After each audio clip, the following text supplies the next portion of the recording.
La polémique ne désenfle pas pour l'école Stanislas, établissement privé du 6e arrondissement de Paris. La mairie de la capitale demande au gouvernement son déconventionnement, à moins que l'établissement ne se mette en conformité avec les recommandations du rapport officiel mettant en cause le non-respect de la liberté de conscience des élèves. C'est ce qu'on pouvait par exemple lire dans Le Parisien la semaine dernière. Le Conseil de Paris demande au rectorat une enquête exhaustive auprès des établissements d'enseignement privés sous contrat objectif affiché et bien vérifier la conformité de leurs pratiques avec le code de l'éducation et le respect des valeurs républicaines. Alors, question que nous nous posons tous ensemble autour de cette table cet après-midi, si vous le permettez.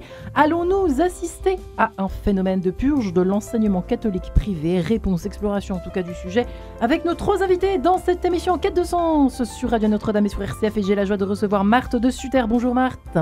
Bonjour Marie. Ravie de vous recevoir. Vous êtes professeure de français, vous êtes directrice fondatrice de l'école La Fontaine à Cuiry-Housse dans l'Aisne et vous êtes assez tranquille pour l'instant. C'est ce que vous me disiez juste avant de commencer. En effet, et puis comme il s'agit d'une école primaire et maternelle, et voilà. On vous embête pas trop. Pour le moment, c'est bon de le préciser, on n'en est pas forcément au courant. Nous sommes également en compagnie de Xavier Méry. Bonjour monsieur. Bonjour Marie. Ravi de vous recevoir. Vous êtes chef d'établissement, toujours très intimidant de recevoir des chefs d'établissement de l'institution de la Sainte Trinité à Marseille, où il fait plus chaud qu'à Paris depuis 11 ans maintenant, n'est-ce pas? Vous êtes professeur de philosophie en terminale et également, on peut le préciser, au séminaire Saint-Luc d'Aix-en-Provence depuis quelques années. Merci d'être là. Et enfin, François-Xavier Clément. Bonjour François-Xavier. Bonjour Marie-Ange. Vous êtes philosophe de formation, vous aussi enseignant. Vous avez été le chef d'établissement scolaire du second degré pendant des années. Vous êtes directeur de l'enseignement catholique de la Loire jusqu'en août 2015. Vous avez également été coordonné, en tout cas, un groupe scolaire parisien qu'on peut peut-être nommer. Vous n'avez pas envie de le nommer? Si, très bien, Saint-Jean de Passy. Parce que comme je ne le voyais pas sur ma fiche, je me suis dit, il a peut-être demandé qu'on en parle. Pas du tout. Non, c'est une très belle maison qui va très bien. Voilà, bien sûr que écoutez, vous nous en parlerez justement, vous êtes certainement encore au courant de ce qui s'y passe. Vous avez publié La Voie de l'éducation intégrale, toujours à découvrir dans les bonnes librairies chez Artege. Et on peut mentionner également que vous avez fondé Saint-Joseph Éducation pour promouvoir l'éducation intégrale. On en parlera peut-être au cours de cette émission. Alors d'abord, c'est vrai que je vous demandais les uns les autres, est-ce que vous vous sentez menacés? S'il fallait répondre là, voilà, tout de suite maintenant à cette question, assistons-nous déjà à un phénomène de purge? Xavier Méry, très honnêtement. Très honnêtement, non, pas véritablement une purge, ou alors une purge au sens du malade imaginaire, c'est-à-dire on enlève un peu de sang pour savoir si... Pour rénover le système, ça c'est possible. Je ne pense pas qu'il y ait une volonté de détruire l'enseignement catholique par l'État, non pas du tout. D'accord. Mais certainement de nous reconformer à la loi telle qu'elle est définie dans la loi de Bray, et de resserrer les vis sur pas mal de choses. Et puis surtout, je pense, on voit avec les attaques, disons les propos de Papendaï en mai 2023, de faire en sorte que l'enseignement catholique soit véritablement offensif dans la question de l'égalité des chances et de la mixité sociale. Et on voit très bien que Stanislas et d'autres établissements sur toute la France, qui sont considérés à tort ou à raison comme des pouponnières d'élite, elles sont visées de façon très forte. Ouais. Avec, c'est vrai, un silence un peu bruyant du secrétariat général de l'enseignement catholique quant à défendre ces établissements. C'est vrai qu'on en entend peu. On les entend peu, oui. Donc voilà, parce que peut-être... Ils attendent, ça passe. Ils attendent, ou il y a 2 écoles, enfin il y a deux types d'écoles dans l'enseignement catholique. Il y a ces navires amiraux qui sont extrêmement solides, Saint-Jean de Passy, je sais pas moi, Franklin, à Marseille, il y a la Cordère, Provence, il y a à Bordeaux, il y a pareil, à Nantes. Ouais. On ne va pas tous les citer. Et ces établissements-là ne recouvrent pas la totalité des établissements catholiques, dont certains...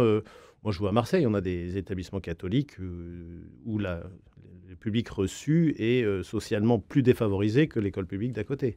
Je pense à Saint-Mauron, je pense à Saint-Louis. Donc, c'est très disparate. Et on sent qu'il y a, ce qui n'est pas bon, mais une fracture au sein de l'enseignement catholique où il faudrait davantage défendre ceux qui seraient... favorable à cette mixité sociale et au détriment de ces navires amiraux qui font aussi la réputation de l'enseignement catholique au niveau national.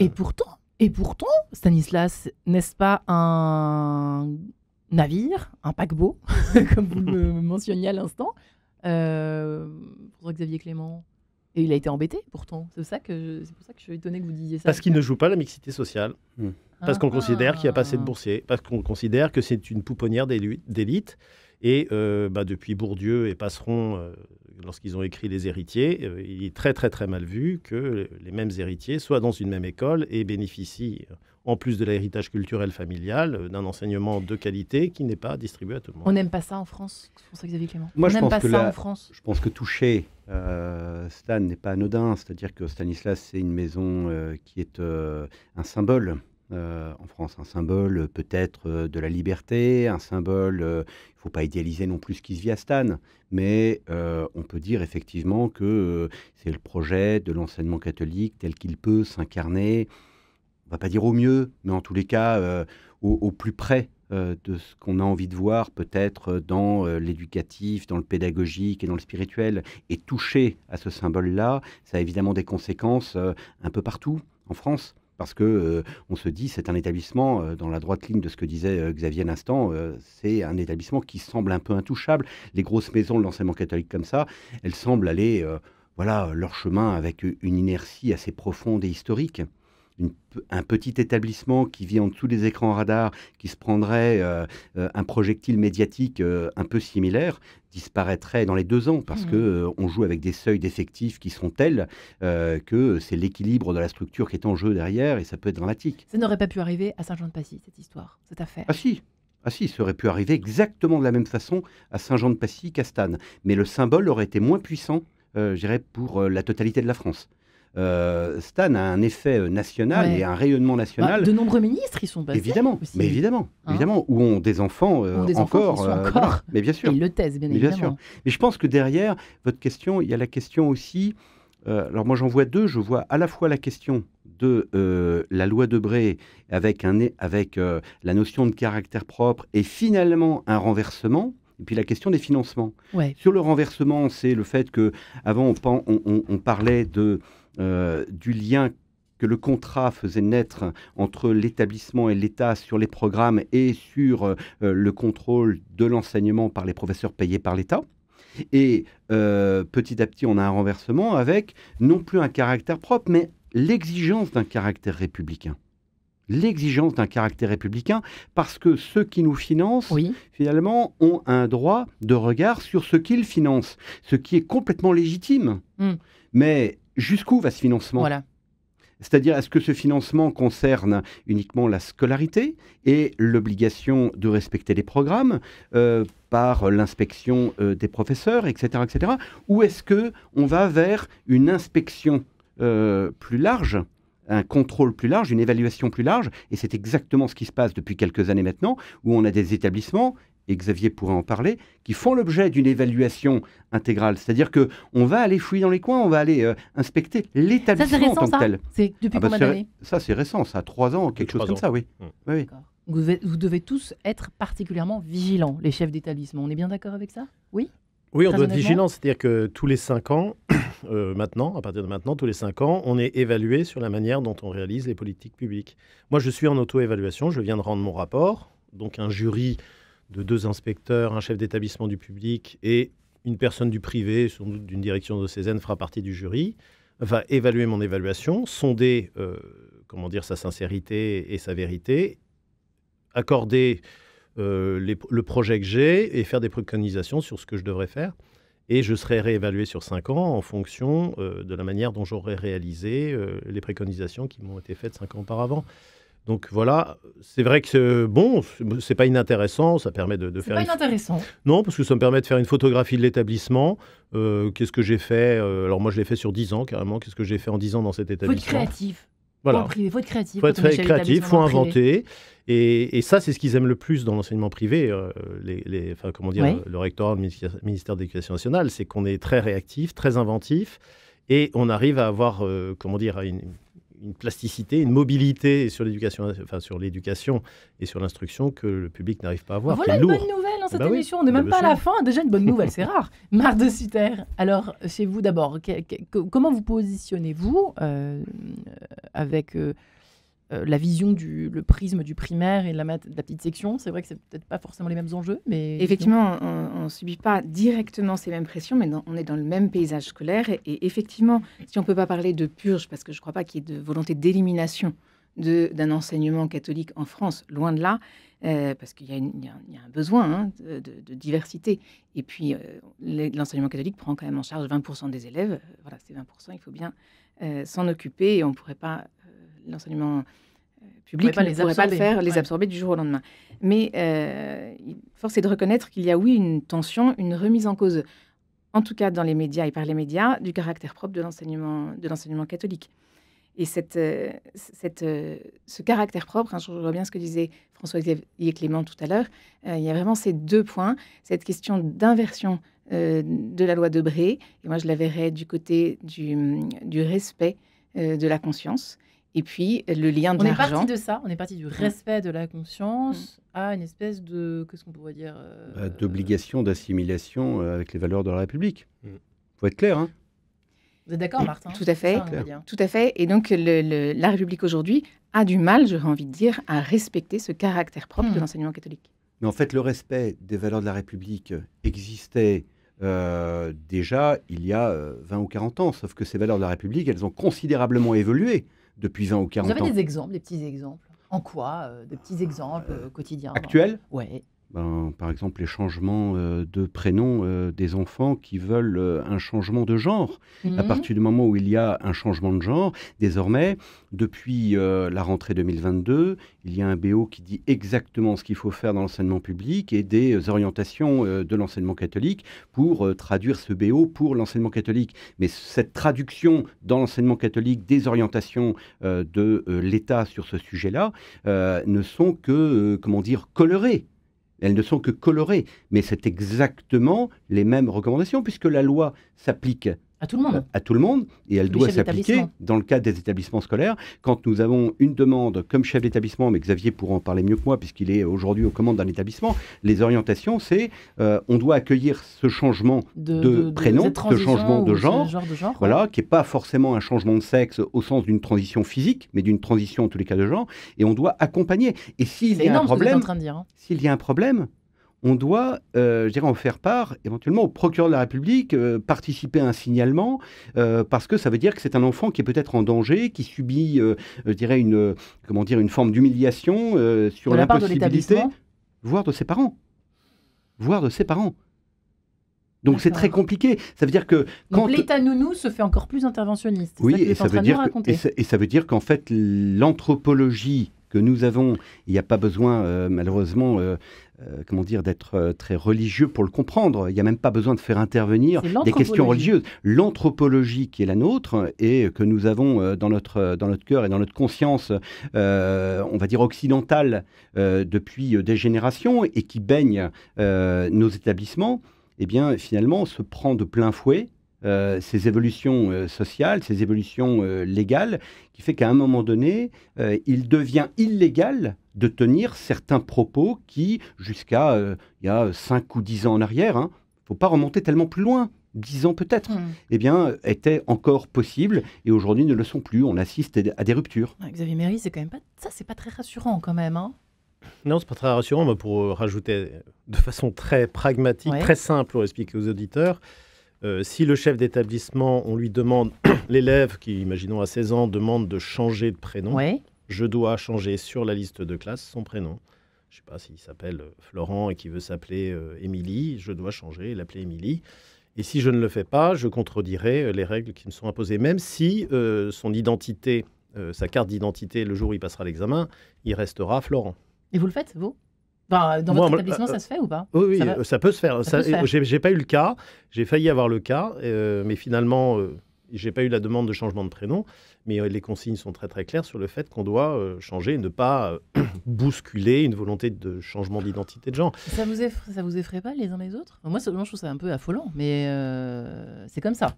Vous n'avez pas le choix. Oui, c'est comme ça. Marthe, en tout cas, ça explique ce rapport de force qui est de plus en plus prégnant entre l'enseignement catholique et la société française dans son évolution, parce qu'effectivement, le caractère propre qui tient à l'anthropologie chrétienne n'est plus compris par la société naturellement ou de plein pied.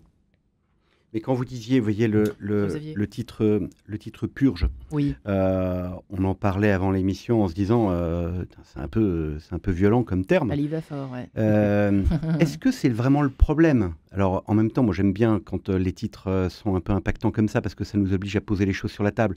Est-ce que c'est vraiment le problème de la purge ou est-ce que c'est finalement la victoire du combat de 84, c'est-à-dire l'assimilation lente qui passe une étape un peu structurante, tout simplement, une assimilation lente de l'enseignement catholique et de l'enseignement privé sous contrat dans le système général, comme elle était désirée par certains, on va dire socialo-communistes des années 80, qui a donné ce grand clash de 84 avec la grande manifestation. Une fausse école libre, quoi, finalement, maintenant. C'est-à-dire une école libre à la belge, finalement.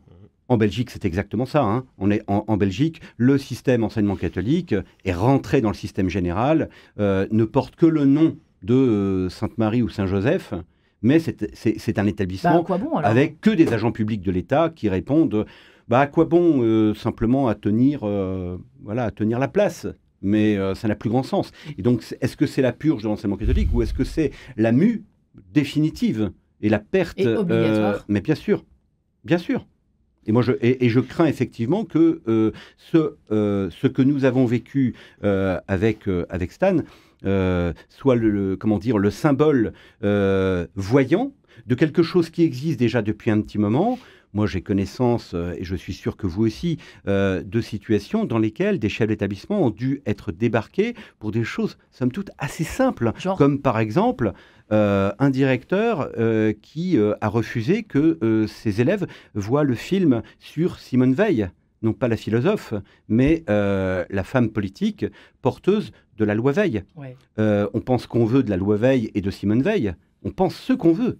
Mais elle est le symbole d'une rupture anthropologique majeure dans notre société contre laquelle l'Église catholique, je dirais, s'est inscrite. Et donc dire que des écoles de l'enseignement catholique peuvent montrer ce film aux élèves comme si de rien n'était et souiller durablement leur conscience, pose un problème. Il y a un chef d'établissement qui a connu un tel combat avec sa salle des profs sur le sujet qu'il a dû être débarqué. Ça, c'était il y a 2 ans. En fait, j'aurais dû poser la question ainsi, que va-t-il rester, en fait, du privé dans le privé? Enfin bref, passons, juste après cette première trêve musicale, si vous le permettez, mesdames et messieurs, Stabat Mater de Rosa, de Domenico Scarlatti, ça tombe à point nommé peut-être. Amen. À tout de suite.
Et nous voilà de retour sur Radio Notre-Dame et RCF. Allons-nous assister à un phénomène de purge de l'enseignement catholique privé? Marthe de Sutter est avec nous, elle qui est directrice, fondatrice de cette école La Fontaine à Curie-Housse dans l'Aisne, une école primaire.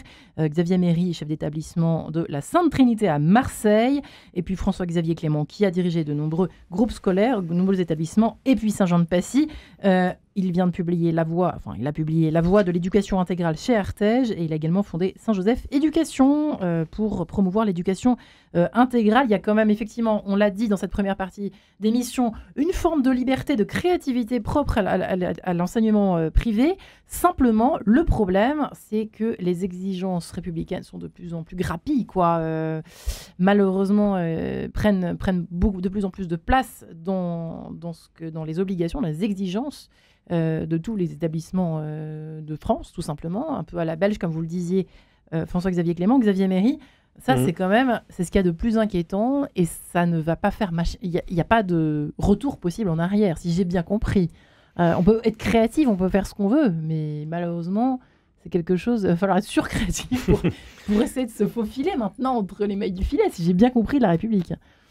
En fait, moi, je vois deux choses dans ce que la République a l'intention de faire. Je vois d'abord l'obligation de mixité sociale et donc de se payer la tête de tous ces établissements qui réussissent très bien et qui sont considérés à la fois comme un caillou dans la chaussure de l'école publique par leur réussite, souvent avec des moyens financiers bien inférieurs à ce que coûte une école publique. Ouais. J'avais vu une étude de l'AFNOGEC disant que l'État faisait l'économie de 10 milliards par an par rapport à l'école publique. Si jamais l'enseignement privé devenait public, ça coûterait 10 milliards de plus par an. Wow. Donc c'est une raison pour laquelle il faut... 10 milliards par an. 10 milliards par an. C'est une étude du SGEC qui a été Qu'est-ce qu'ils ont 2023. à s'acharner alors Oui, alors c'est ça où je pense qu'il y a un petit... Ils se disent quand même c'est 10 milliards. Hein. C'est ce que Bruno Le Maire veut faire comme économie cette année. Donc c'est peut-être pas le moment de taper non plus sur le privé parce qu'il rapporte gros. Ensuite, alors il y a cette obligation de mixité sociale avec cette invention qu'on appelle l'IPS, qui est l'indice de positionnement social, et qui est un moyen de discriminer les bonnes et les mauvaises écoles, c'est-à-dire celles qui ont un IPS très élevé, qui sont des pouponnières d'élite, comme Stan, comme Saint-Jean-de-Passy, comme pas mal d'écoles, sont, mis dans le viseur. Dernièrement, c'était la semaine dernière, à Marseille, on a vu passer une enquête parlementaire diligentée par un député qui s'appelle Wiesberg et un autre qui s'appelle Paul Vanier, de LFI.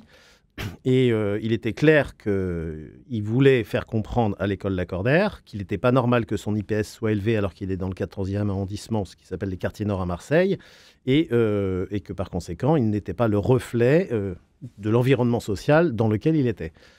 Donc, et on va voir ce que ça va donner, puisqu'il va y avoir un rapport parlementaire qui devrait sortir d'ici 2 semaines, 3 semaines, qui sera par ces 2 parlementaires et qui sera certainement à charge contre l'enseignement catholique. On dirait que les objectifs ne sont pas clairs, Marc de Sutter. On dirait que les objectifs, qu'est-ce qu'ils veulent en fait là-haut, les décideurs de ces je crois qu'ils veulent 2 choses. Ils veulent, qu'on joue la mixité sociale. Pardon. Ouais, allez-y, non. Deuxièmement, ils veulent bien vérifier que jamais nous n'utilisons de l'argent public, c'est-à-dire par exemple les heures de travail d'un professeur pour des fins religieuses.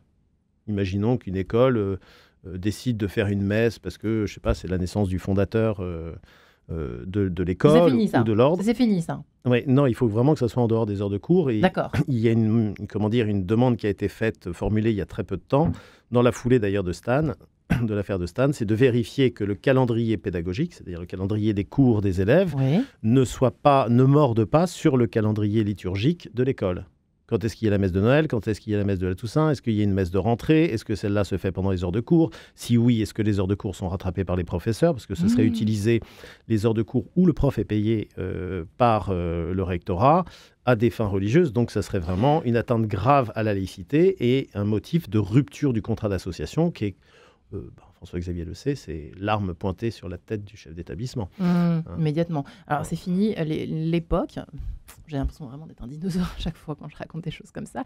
Mais le coup de la messe obligatoire du jeudi matin, c'est terminé. On n'en parle plus, là, dans le privé. On est d'accord, hein? Moi, c'était quand même le cas. Nous, c'était la messe obligatoire le jeudi matin aux heures de cours, bien évidemment. Voilà. Dans la condition de récupérer tous les jeudis matins. Dans le privé sous contrat, c'est fini. Non, sous contrat, bien évidemment. C'est fini. Sous contrat. Marc de Sutter, quand même une incohérence dans laquelle nous sommes et dans laquelle vous êtes, vous. Effectivement, et pour revenir sur la question de la mixité sociale, il me semble que l'enseignement catholique gagnerait à penser cette mixité à l'intérieur de sa propre diversité. C'est-à-dire que l'enseignement catholique se pense sur le modèle en fait de l'enseignement public comme un ensemble unifié, voire uniforme, au lieu de jouer la complémentarité. Si on rappelle l'histoire de l'enseignement catholique, c'est un enseignement qui vient essentiellement des congrégations. Et les projets jésuites, tels que celui je pense à Saint-Jean-de-Passy, ou bien à Reims, à Saint-Joseph, ou bien les écoles d'Annilou, etc., sont des projets de formation d'élite pour le service, alors que les projets de Don Bosco ou des Lassaliens, etc., sont des projets au service des couches de la population les moins favorisées. Il s'agit toujours de respecter la dignité et le besoin de l'enfant.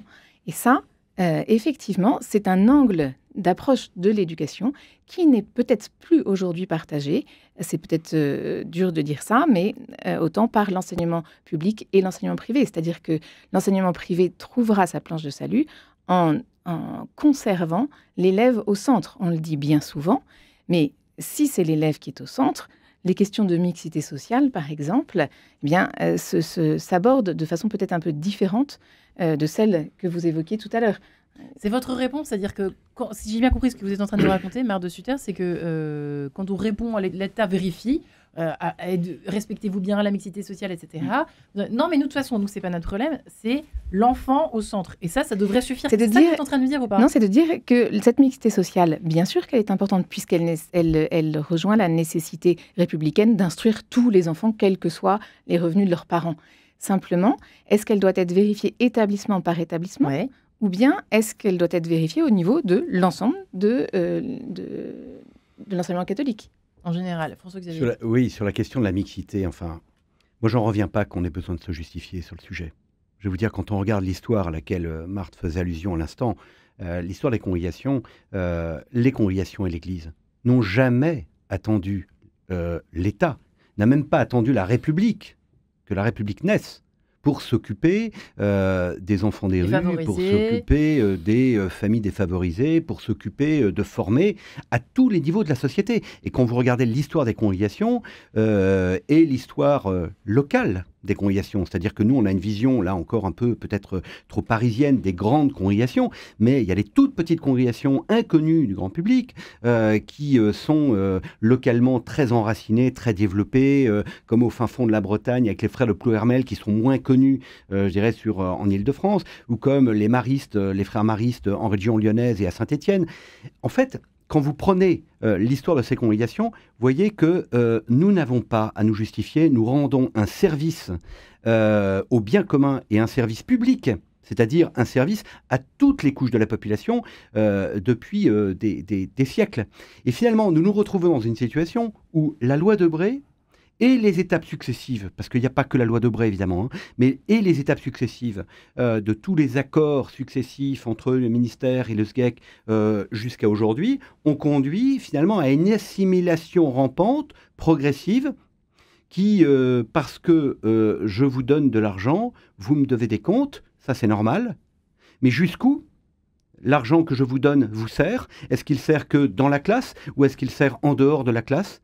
Et jusqu'où, en dehors de la classe, à partir du moment où les élèves se doivent de rentrer dans un cadre horaire d'enseignement, alors ça veut dire que je peux en maîtriser le contrôle jusqu'à dire effectivement que une célébration ou un temps lié au fondateur, etc., doit se faire sur le temps du week-end ou en dehors des cours, quoi. Et finalement, on se retrouve avec des justifications qui sont complètement à l'envers, parce que l'État s'est inspiré de ce qui s'est passé dans les congrégations. L'État s'est inspiré de la méthode jésuite et de la ratio studiorum, s'est inspiré de ce que les Lassaliens ont fait sur les classes et sur l'organisation des classes. L'État s'est inspiré de tout ça.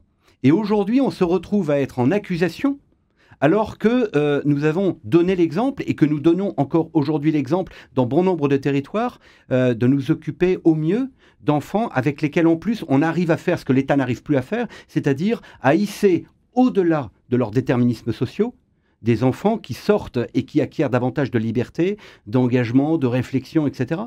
Enfin non, pour moi, on marche sur la tête, quoi. Ouais, c'est vrai. Xavier Méry, là, pour le coup, quand je vous disais qu'il fallait être créatif, il va falloir être presque hors la loi. Comment vous allez faire pour continuer ? Ou alors vous allez tous démissionner, vous tirez une balle dans la tête, je ne sais pas, qu'est-ce qui va se passer ? Non, peut-être pas quand même, mais enfin, c'est quand même pas simple de naviguer avec aussi une espèce d'entonnoir comme ça, de liberté qui se réduit, comme peau de chagrin d'année en année, au fond. Donc c'est vrai qu'on se demande les volontés du coup, parce que si ça coûte aussi cher, si ça coûterait aussi cher de mettre une croix sur le privé, pourquoi est-ce qu'ils vous asticotent comme ça?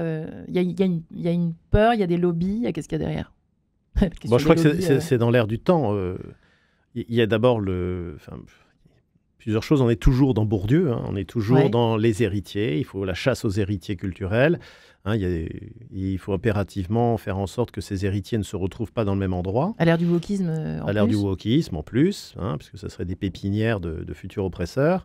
Ce qui va contre le vent de l'histoire, parce que quand on lit ce qu'a écrit Fourquet sur l'archipel français, on se rend compte que la France elle-même est en train de se sectoriser socialement, ethniquement, culturellement.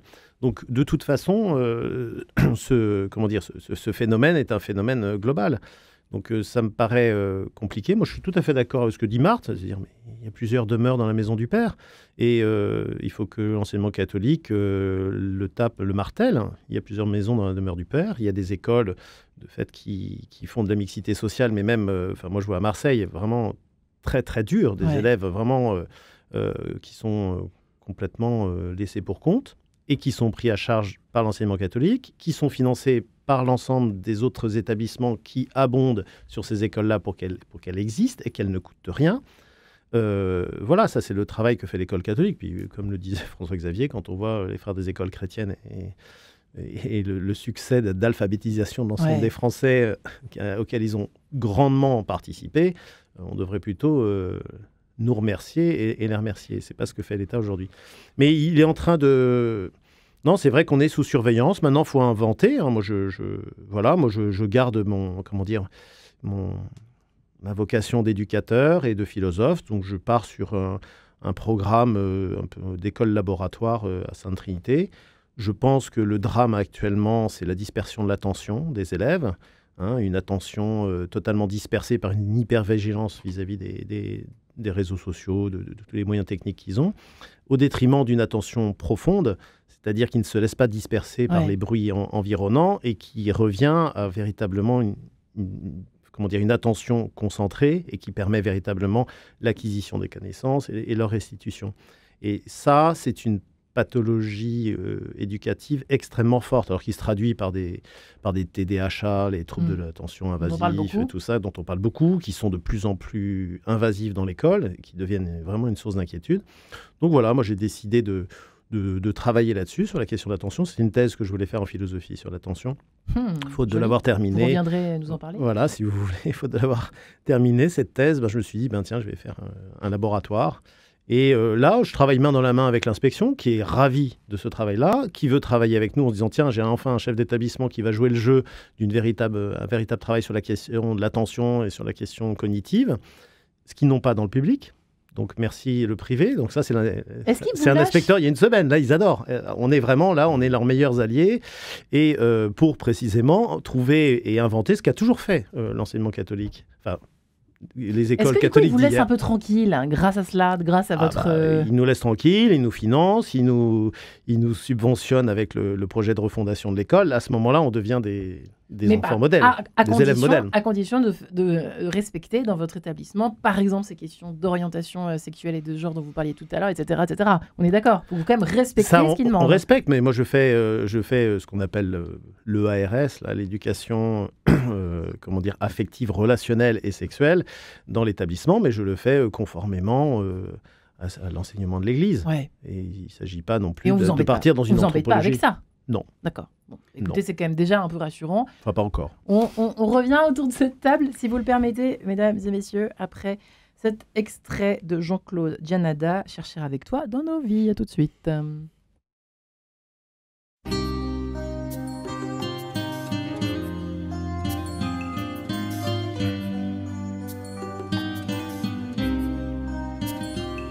Chercher avec toi dans nos vies les pas de Dieu, Vierge Marie, par toi accueillir aujourd'hui le don de Dieu, Vierge Marie.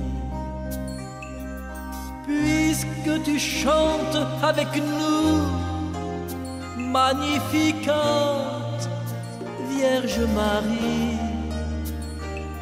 fermer la Pâque sur nos pas. Nous ferons tout ce qu'il dira. Chercher avec toi dans nos vies les pas de Dieu, Vierge Marie. Par toi accueillir aujourd'hui le don de Dieu, Vierge Marie. Puisque tu souffres avec nous, Gethsémani, Vierge Marie, soutiens nos croix de l'aujourd'hui entre tes mains. Voici ma vie, chercher avec toi dans nos vies les pas de Dieu, Vierge Marie. Par toi accueillir aujourd'hui le don de Dieu, Vierge Marie. Puisque tu demeures avec nous pour l'Angélus, Vierge Marie, guide nos pas dans l'inconnu, car tu es seule qui a cru. Chercher avec toi dans nos vies les pas de Dieu, Vierge Marie. Par toi accueillir aujourd'hui le don de Dieu, Vierge Marie.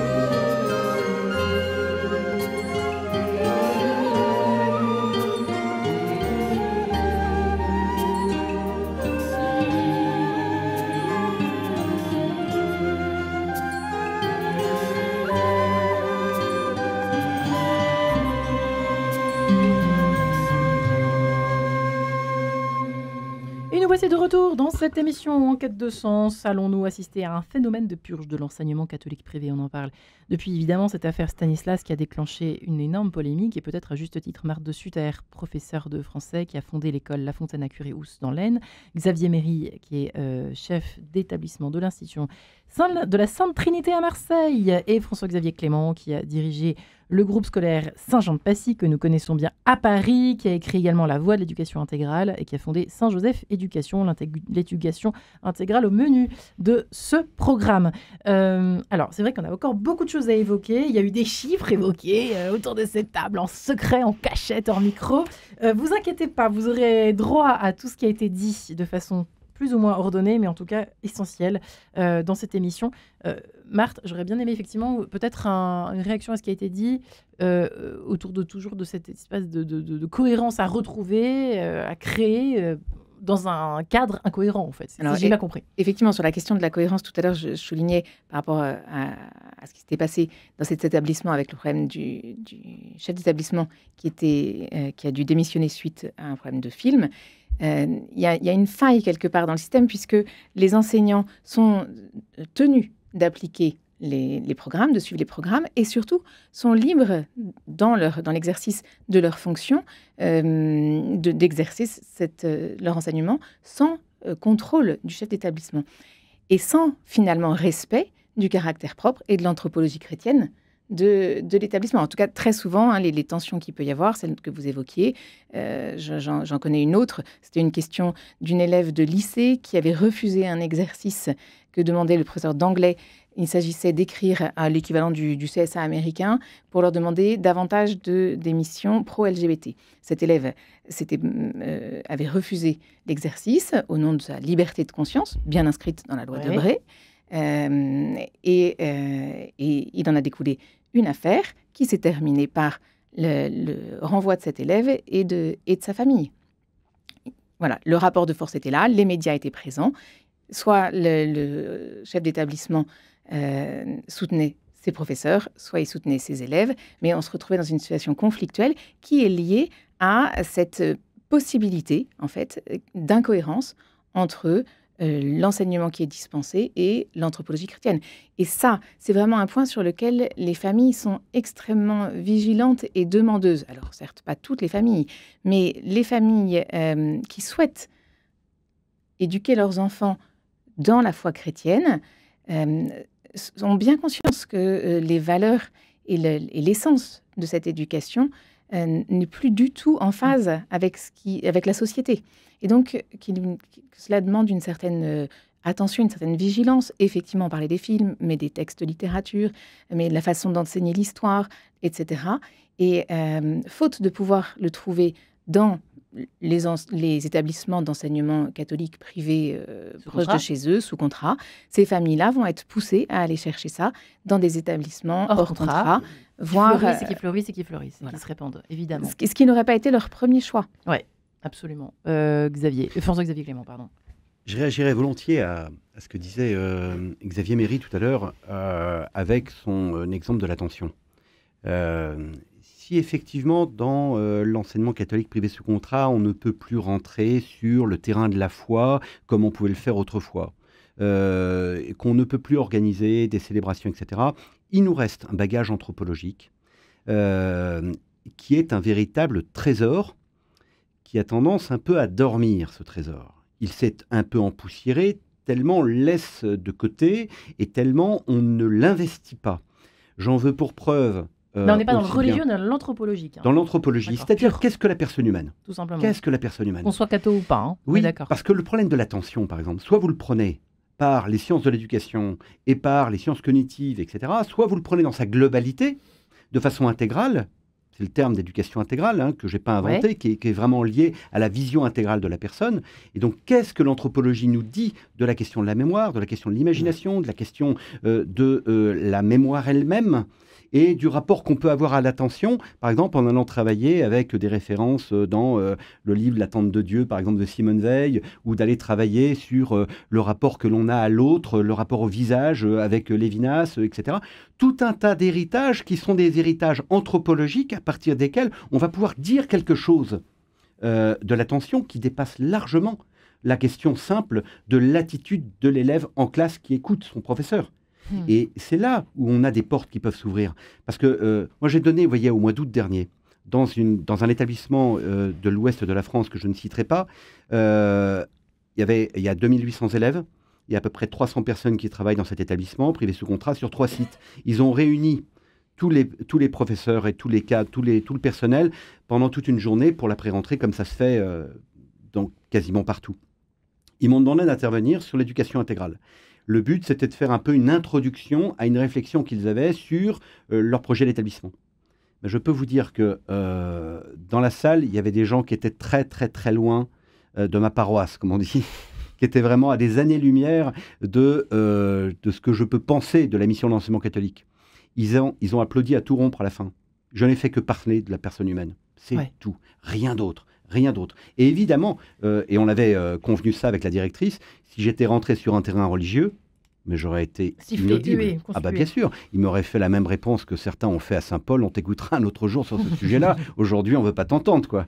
Et en fait, non, simplement en rentrant sur la personne. C'est pour ça, moi j'aime bien cette idée qu'aujourd'hui, il reste malgré tout au chef d'établissement une énorme mission anthropologique, à condition effectivement de retrouver ce bagage anthropologique. C'est ce que moi j'essaye de faire avec le centre de formation que j'ai monté sur l'éducation intégrale et ce que Xavier, lui, peut faire parce qu'il a une bonne formation. Voilà. Oui, n'est-ce pas Xavier, vous partagez ce point de vue ou pas? C'est peut-être un biais, justement. Tout à fait, moi pour abonder sur ce que dit François-Xavier Clément, il y a déjà l'attention en cours, certes, mais derrière l'attention, il y a l'attention à l'autre.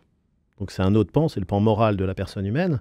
Plutôt que de faire une lutte contre le harcèlement, je vais plutôt faire des cours ou des pratiques d'attention à l'autre.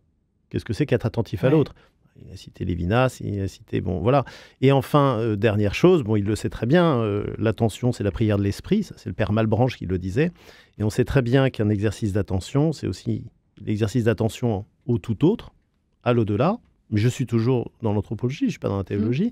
Et à ce moment-là, je sais que j'ouvre le cœur de mes élèves un face-à-face avec l'au-delà dans cet exercice d'attention. Et c'est la même attention que l'on voit dans la réception d'un cours et le fait de s'en nourrir, c'est la même attention, le même regard qui est porté sur l'autre comme étant plus grand que moi-même et méritant un respect, plutôt que de faire, je sais pas, le gendarme anti-harcèlement. Ouais. Et puis la même qui est lorsqu'on demande à un élève de faire silence dans la chapelle, puis c'est tout. Mm. Et ces actes d'attention, de toute façon, c'est ce que dit François-Xavier, qui ne cesse d'enseigner sur l'éducation intégrale. On voit que tous les pans de la personne humaine, là, sont ouverts. Moi, je le travaille sur le prisme de l'attention, donc d'un acte de volonté d'intelligence particulier qui ouvre différentes dimensions de la personnalité. Mais voilà, merci François-Xavier de l'avoir souligné. Marthe, on vous embête pas sur tout ça? Vous arrivez justement à appliquer ça non seulement, avec les petits? Non seulement on l'applique, mais c'est vraiment le cœur de notre projet.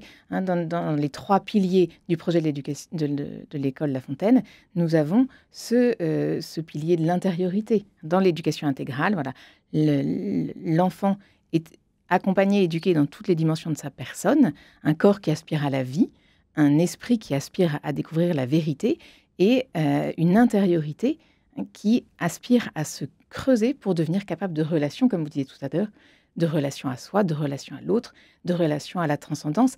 Et ça, je crois que c'est effectivement un des trésors de l'enseignement catholique, un trésor de ce caractère propre, à travers cette anthropologie, de pouvoir s'adresser à tout type de famille, bien au-delà des familles qui ont cette recherche d'un enseignement proprement catholique. Chez nous, nous accueillons des familles qui sont heureuses de trouver une continuité entre l'éducation à la maison et puis l'éducation à l'école, mais aussi des familles qui viennent sans du tout partager ni la culture ni la foi catholique, mais en revanche qui se reconnaissent dans ces valeurs et qui, à partir du moment où, d'une part, elles sont assurées que l'on respectera le fort interne et le fort externe de l'enfant, et que d'autre part, elles sont prêtes à prendre le risque d'une rencontre personnelle de l'enfant avec le Christ. Si elles ne sont pas prêtes à prendre ce risque-là pour leur enfant, alors effectivement, ça n'a aucun sens de le mettre dans une école qui vit de cette anthropologie chrétienne, puisque ça risquerait de mettre l'enfant en conflit de loyauté entre ses parents d'une part et l'école d'autre part.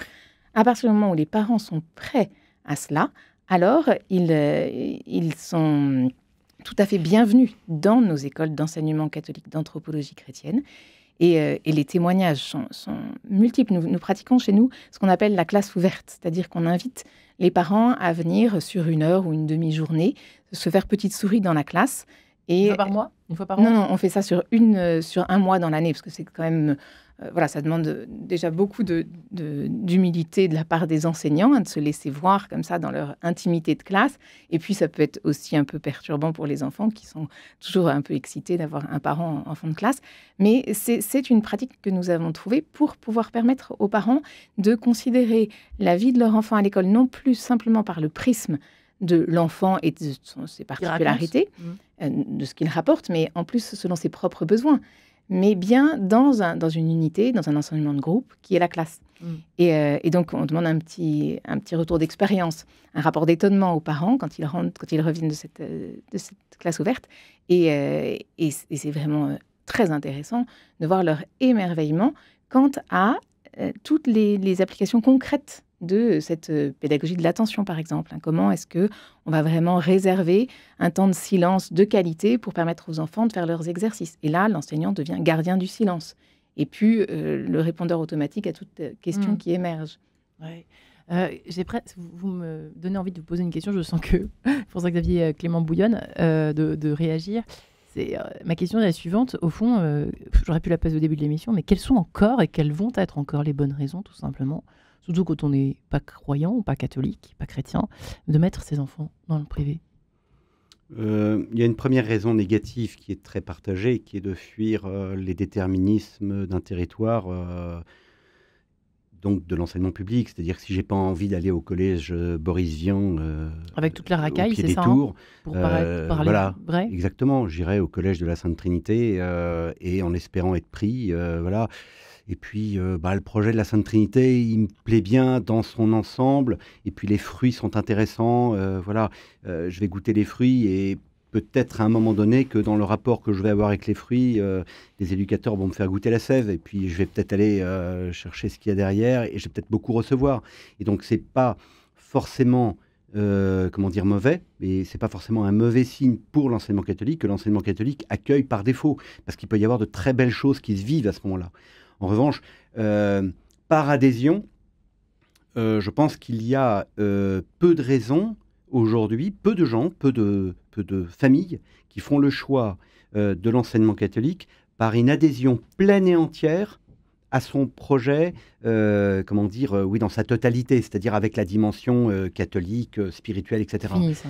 Oui, je le crois vraiment. Résiduel. Après, il est vrai que tout ce qu'on a dit à plusieurs reprises, les uns et les autres, sur l'héritage de l'enseignement catholique, et notamment par rapport aux congrégations, on a de nombreux établissements qui, sur le plan pédagogique, tiennent bien la route et ont véritablement un apport, une valeur ajoutée pour les élèves, une capacité de transformation qu'on trouve peu ou qu'on trouve rarement dans l'enseignement public. Et donc là aussi, ça peut être une raison de choisir l'enseignement catholique.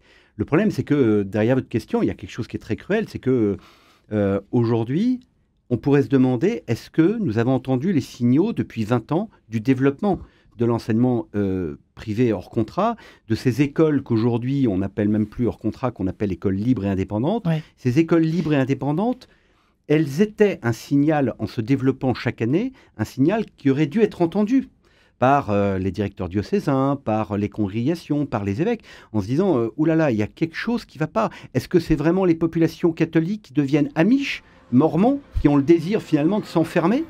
Ou est-ce qu'il y a quelque chose d'autre qui est en train de se jouer pour l'enseignement catholique, de devoir se réformer en profondeur pour réaffirmer et identifier le message qu'elle a à transmettre aux enfants, tout simplement ? Ouais. Alors, on n'a pas parlé de chiffres, on aurait pu terminer, mais le coût d'un élève dans le public et dans le privé, c'est quand même bon de le savoir, n'est-ce pas, Xavier ? Oui, c'est bon. Xavier Méry. C'est ce qui fixe le forfait, normalement. Voilà, allons-y. Globalement, a priori, de ce que nous dit la Fédération nationale des organismes de gestion de l'enseignement catholique, eh bien, comme je disais, l'État fait 10 milliards d'économies. Maintenant, si je regarde, a priori, par exemple, on touche un forfait sur le primaire par élève. Nous, à Marseille, on touchait 1 000 € à l'époque de Jean-Claude Gaudin. Le maire actuel, qui est LFI, socialo-communiste, en gros, a baissé le forfait à 700 € pour l'élémentaire, considérant que on était trop généreux.